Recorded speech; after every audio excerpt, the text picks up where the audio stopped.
বালক পুত্র যায়েদ বিন হারেসা রাদিয়াল্লাহু তাআলা যায়েদ বিন হারেসা রাদিয়াল্লাহু তাআলা কোন এক ব্যক্তির সাথে দাঁড়িয়ে নিয়ে যাচ্ছিলেন। কিছু দূর যাওয়ার পরে প্রচন্ড রোদ আর ইসলাম মধ্যে বন্ধুকে বললেন, চলো আমরা একটু আরেক ভয় উঠি, একটু বিশ্রাম নিই। প্রচন্ড রোদ, আবার পানির তৃষ্ণা, আমরা একটু ভয় ঠান্ডা গ্রহণ করে নিজেকে একটু বিশ্রাম নেই।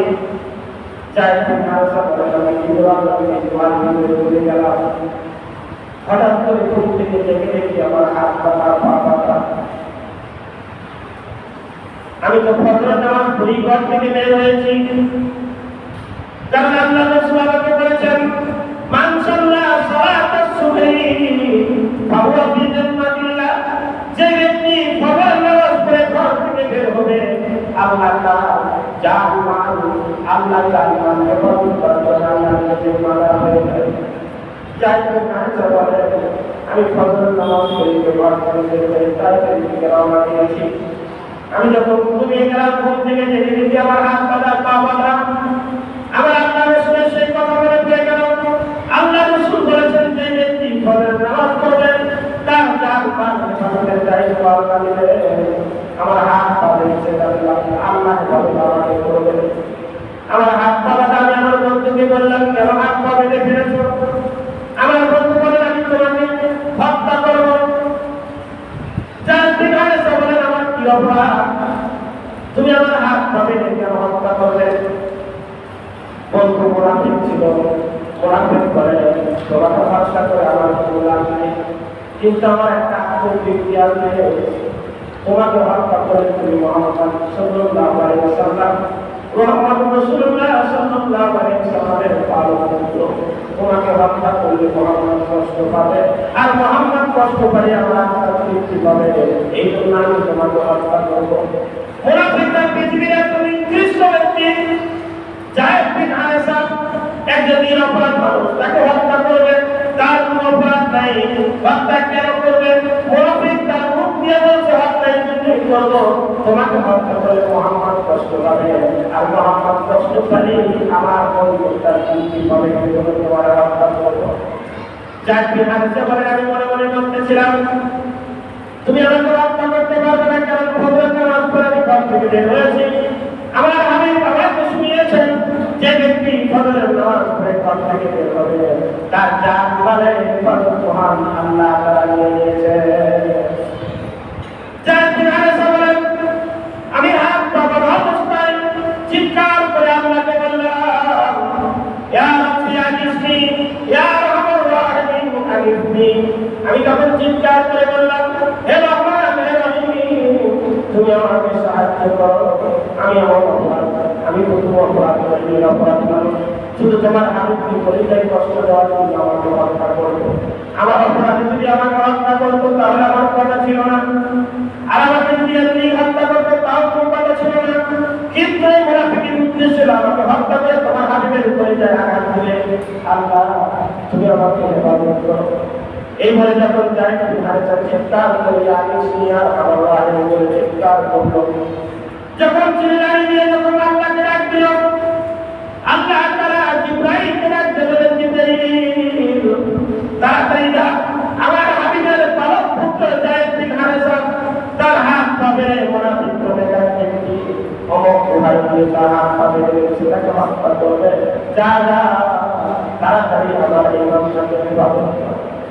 কারণ এই মানুষটা সকালবেলা ফজরের নামাজ পড়ে ঘর থেকে বের হয়েছে, তার জান মাল নিরাপত্তা দেওয়া আমি রব্বুল আলামিনের জন্য ওয়াজিব হয়ে গেছে। যায়েদ বিন হারেসা বলেন, আমি যখন চিৎকার করে প্রভুকে ডাকলাম, অদৃশ্য থেকে আওয়াজ আসলো, আলা আলা আলা তাকফুরু, সাবধান সাবধান, যায়েদ বিন হারেসাকে হত্যা করিস না। অদৃশ্য থেকে আওয়াজ আসলো।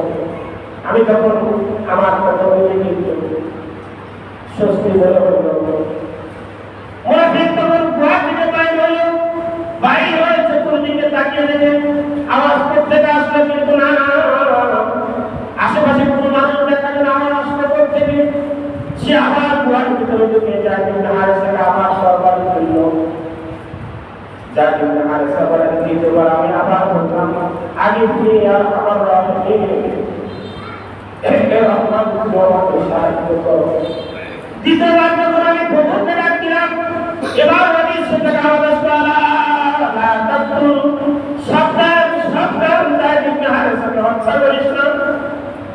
এবার মুনাফিক আবার কুয়া থেকে বলছিল না আবার কাছে মানুষকে দেখা যায় আবার আমাকে হত্যা করার জন্য আবার আসলো। আবার যখন তরবারি তুললো তখন চিৎকার করে আবার আমি প্রভুকে ডাক দিলাম আগে ফিরে আর আমার হয়নি। হে প্রভু আমাকে সাহায্য করো, আমার আমাকে সাহায্য করো। এবার চিৎকার করে অদৃশ্য থেকে আওয়াজ আসলো সাবধান যাই হারের সাথে হত্যা করিস না। এবার মুনাফিক সরকার আবার মুনাফিক আবার বলল না আওয়াজ শোনা যায় মানুষ নেই। চতুর্থবার যখন হত্যা করার জন্য প্রস্তুতি নিল, আমি যখন প্রভুকে আবার ডাক দিলাম আগে দিয়ে আমার অদৃশ্য থেকে কুয়ার ভিতরে দেখি লম্বা একটা মানুষ সাদা কাপড় পরিহিত, সাদা পাখি পরিহিত আমার সামনে এসে তরবারি দিয়ে মুনাফিকের মাথাটা দিয়ে আলাদা করে ফেলল। মুনাফিকের দেহটা ছিটকে অন্য জায়গায় হয়ে গেল। তাড়াতাড়ি বেচারা আমার হাতের বাঁধন করে দিল, পায়ের বাঁধন খুলে দিল। আমি উঠলাম, মুনাফিক নিহত হয়ে গেল। বেচারা মুনাফিককে হত্যা করে আমার হাত পায়ের বাঁধন খুলে দিয়ে যেতে লাগলো। আমি তাকে ডাক দিয়ে বললাম তোমার পরিচয় কি, কোথা থেকে আসলেন, কেন আমাকে এই বিপদের মধ্যে আমাকে সাহায্য করলে? তোমার পরিচয় না দিলে আমি যেতে দেবো না। আগুন করতে কি মাথায় পাথর করা সাদা পরিহিত লম্বা একটা পৃথিবী সাধারণ মানুষ হয়। এই আগুন তো ব্যক্তি বলতেছিল আমি পৃথিবীর সাধারণ মানুষ না, আমি আল্লাহ ফেরেশতার মধ্যে জিবরাইল আলাইহিস সালাতু ওয়াস সালাম। যায়েদ বিন হারেসা বলেন তুমি কিভাবে আসলে? আর বারবার আমি সেটা আওয়াজ আসলো কিভাবে?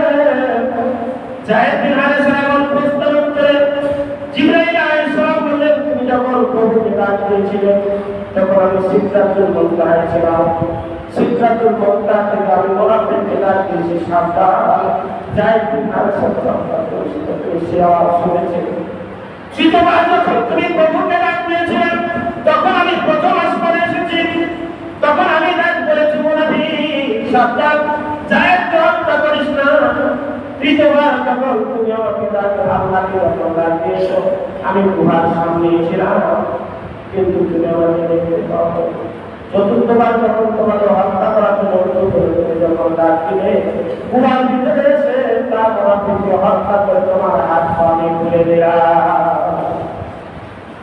তাই তো কোনো এক কবি বলেছেন মদদ কানা মদদ হো নুসরত হো ইলাহি সে মাই যাব আদা হো ওয়াদা হে করনা হো। আমি যদি আল্লাহর ওয়াদা পালন করি তো আল্লাহ আমার সাথে দেওয়া প্রতিশ্রুতি পালন করবে। যায়েদ বিন হারেসা বলেন আমি আল্লাহর ওয়াদা পালন করেছি, আমি ফজরের নামাজ পড়েছি, আল্লাহর কাছে ওয়াদা দিয়েছিলাম জীবনে ফজর ছাড়া কোনো ফজরের নামাজ পড়েছি, তো আল্লাহ তাআলা আমার সাথে ওয়াদা দিয়েছেন আমার জান্নাতের হেফাজত করবেন। আল্লাহ আমাকে তোমার উপর থেকে তার ওয়াদা পালন করে আমাকে আল্লাহ হেফাজত করেছে। এজন্য সময় পাই আমরা নামাজ পড়ব ইনশাআল্লাহ।